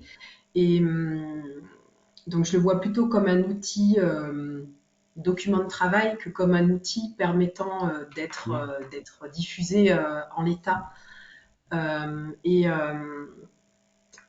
à mon sens, il met en lumière voilà, des éléments qu'on a déjà. Alors après, nous, ce qui est plutôt peut-être simple, c'est qu'on travaille toujours avec le même type de projet, magasin de producteurs. Donc, de fait, on a déjà ces points clés en tête. Mais voilà, il a le mérite d'exister et de recadrer les choses et de pouvoir être diffusable ou utilisable, je le répète, plutôt comme un outil de travail pour ces groupes en création ou existants, qui pourront justement derrière, et c'est là l'usage final que j'y vois, être plus... Enfin, ça pourra, à mon avis, faciliter la communication de ces groupes dans la présentation de leurs projets et dans les enjeux qu'il y a derrière, notamment auprès de collectivités ou auprès de financeurs potentiels. Et ça rejoint un peu l'expression tout ce qui va sans dire va mieux en le disant. En tout cas, voilà, l'outil amène à devoir clarifier ces points-là, encore plus dans le cadre de projets collectifs où voilà, de s'entendre sur est-ce que chacun a cette même vision par rapport à chacun de ces points et pour pouvoir enfin le présenter à d'autres, à des tiers financeurs ou autres intervenants. Donc moi, je le vois vraiment dans cette méthodologie-là d'accompagnement de projet. Et peut-être parce que mon regard est biaisé du fait des missions qui me concernent. Et idem pour le premier outil qui avait été présenté sur, je ne sais plus comment il était appelé, outil de mesure des impacts d'un projet. Enfin, je le vois vraiment plus comme un outil d'aide à la réflexion. D'ailleurs, petite parenthèse, sur cet outil qui nous a été envoyé sur clé USB, je n'arrive pas pour ma part à l'ouvrir, donc je suis preneuse en off d'un petit appui technique sur là-dessus. D'accord. Bah, il faut qu'on se rappelle à ce moment-là pour en discuter. Emmanuel? Je voulais simplement rebondir par rapport à ce que disait Alexia sur le comment dire, sur le côté, enfin, ça m'a fait penser ce que tu disais à cette question-là, c'est qu'est-ce que les élus veulent entendre en fait. On parlait d'argumentaire tout à l'heure à partir de cet outil, mais est-ce qu'on prend pas les choses à l'envers dans le sens où en fait il faudrait savoir au départ quels sont les points positifs, les plus-values qu'il y a dans un projet d'entrepreneuriat collectif par rapport à un projet classique. Tu faisais la dichotomie tout à l'heure entre les techniciens ou les élus qui contribuent pour ce genre de projet. Voilà, donc qu'est-ce qui les inquiète? Il faut peut-être les rassurer du coup par rapport à un projet classique en faisant ressortir les plus-values, les bonus qu'apporte et dont Astrid a largement développé ce qu'ils peuvent être. Voilà, donc il y a peut-être un argumentaire à développer en amont de l'utilisation de l'outil, plus général peut-être. Voilà, parce que pareil, tout à l'heure on parlait de SIC. Moi, je connais pas d'élu qui est pour la SIC, quoi. On a des exemples de projets qu'on a accompagnés, nous, en dispositif local d'accompagnement, en DLA, où au contraire, les élus ont torpillé les SIC qui étaient en train d'essayer de se monter. Voilà, on a le projet enfin, on soutient le projet d'une ressourcerie dans le nord de Lyon, c'est dans l'Ain, mais dans le nord de Lyon, et les élus sont bloqués. Enfin, c'est assez déstabilisant parce que voilà, c'est parce que c'est collectif, parce que c'est une association, etc., que ça coince. Alors qu'ils ont une expérience, puis ils en gèrent déjà une, donc voilà, moi je me pose cette question de qu'est-ce que veulent entendre les élus, qu'est-ce qui peut les rassurer, et du coup l'argumentaire, l'outil va servir à construire l'argumentaire, c'est sûr, mais il faut connaître déjà les points d'achoppement pour pouvoir insister sur ces différents points, quoi. Parce que encore une fois, l'outil c'est notre regard à nous de développeurs, c'est pas le regard d'un élu. Ça a été dit tout à l'heure par je sais plus qui, mais voilà. Si je peux me permettre, moi, juste dans mon cas précis de réaction sur des projets comme celui de la ressourcerie, là où ça bloque, toujours, c'est des questions de pérennité, de financement de projet, enfin, comment, en fait, le projet va être viable économiquement, parce qu'on est sur des modèles économiques fragiles. Donc, on est sur un modèle complètement différent de ce que Astrid a présenté dans le cas de la Syrie. Donc, en fait, voilà, quand on a des projets où il y a un espace intergénérationnel, où on va viser le lien social, etc., tout de suite, les réactions, c'est quelque part, dans la tête des personnes, on n'est pas dans la vraie économie, quoi. Donc, tout de suite, on a des visions très tranchées moi, j'ai des personnes autour de la table qui sont tout de suite dans de la réticence, quoi, sur des projets comme ça. Enfin, il y a un besoin d'acculturation assez énorme et assez important, quoi. C'est vrai que Ouais, voilà. nous, c'était vraiment une caractéristique qui ressortait vraiment de l'étude, quoi. Alors après, voilà, enfin, ces outils-là, ils n'ont pas vocation à régler tous ces problèmes-là, quoi. Enfin, voilà, Bien sûr. chacun arrive à un moment, mais effectivement, enfin, je veux dire, sur ces problèmes de perception de ces projets d'entrepreneuriat collectif, euh, il y a enfin, au-delà des quelques outils qu'on a présentés, il y a une vraie question, un vrai travail à faire pour faire prendre conscience notamment aux collectivités, enfin aux élus, enfin que c'est pas parce que c'est un projet enfin collectif que c'est forcément, en plus sur des thématiques qui peuvent être parfois, enfin ressourcerie ou autre, que c'est forcément des projets qui n'ont pas de réalité économique et que c'est pas des projets sérieux qui peuvent être durables. Et puis de la même façon, enfin, il y a un vrai travail à faire auprès des porteurs de projets pour qu'ils comprennent quel est le rôle des collectivités, enfin, dans les projets qu'ils mettent en place, enfin, des collectivités et des autres acteurs, et comment ils peuvent travailler avec les autres acteurs et les collectivités, et potentiellement comment ils peuvent rentrer dans les politiques publiques, soit pour accéder à des financements, soit pour être des acteurs de la mise en œuvre de la politique publique, quoi. Donc, enfin voilà, ça voilà, une vraie question, quoi, auquel enfin, répond que très très partiellement enfin, les trois outils qu'on a présentés. Enfin, ils y répondent chacun à leur manière, mais qu'on a présenté au cours de ce cycle de webconférence. On approche à Anne-Claire. Oui, juste pour faire un retour, il faut aussi que j'accompagne les structures ESS et collectivités dans les recherches de financement, tout ce qui est la transition écologique alimentaire. Et c'est mon rôle au quotidien, voilà, de construire des argumentaires, de faire se rencontrer les structures ESS, donc que ce soit des projets individuels ou collectifs, notamment sur des filières liées au réemploi, à l'économie circulaire, qui, je rejoins Alexia, ont du mal à trouver leur modèle économique. Et voilà. Et effectivement, il faut. Moi, je trouve que l'outil, il est. Après, faut que je regarde plus avant, mais ça permet de construire un argumentaire déjà et de valoriser le projet sur différents dimensionnements, et puis d'intéresser les élus sur voilà une ou deux ou plusieurs dimensions du projet. Après, c'est tout un travail de négociation, de rencontre entre les porteurs de projets et les élus. Et pour mon retour d'expérience, des fois, quand on n'a pas de dispositif fléché, ou alors quand les services techniques nous disent non, voilà, vous n'êtes pas ni dans la clientèle éligible ou les dépenses sont pas éligibles, il faut continuer à rechercher et puis voilà, faire en parallèle de la recherche sur ce qui s'appelle du non fléché, quoi. Donc solliciter les élus, intéresser au projet, voilà. Donc c'est tout un travail de fond, mais ne pas se décourager quand on dit non au premier abord, voilà, parce que la vision d'un élu n'est pas forcément celle d'un service technique. Et il faut faire en sorte que les deux s'entendent. Voilà, donc c'est vraiment important de se rencontrer et puis de valoriser le projet. Donc je trouve que cet outil déjà, voilà, il permet d'avoir une analyse du projet et puis de le valoriser, d'avoir une grille d'analyse qui est intéressante. Voilà, c'est mon retour. Merci en tout cas. Merci pour les retours. Merci.